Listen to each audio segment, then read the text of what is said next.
Hi, ako po si Ray Manalo, 41 years old, from San Jose Occidental, Mindoro. Dati po akong security guard for 12 years. In 2016, na-introduce sa akin ng Santay Barley. That time, may health concern ng nanay ko, kaya nag-member ako for my mother to use the product. Then, ginawa ko na rin ng negosyo for additional income kasi hindi sapat ang sweldo ko as a security guard. Ang hirap sa umpisa, kasi halos lahat ng mga kakilala ko at mga kaibigan ko, hindi sila naniniwala sa negosyo. Pero nagtuloy-tuloy lang ako despite of many rejections na na-encounter ko.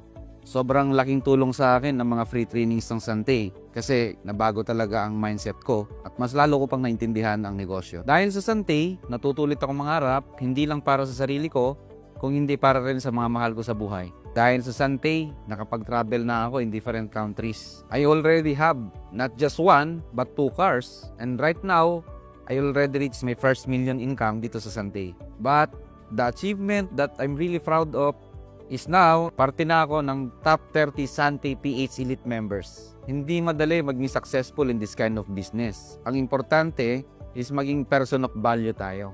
At the end of the day, our success will not be measured in monetary value and any luxury things in life, but on how we can create impact and help people live better lives.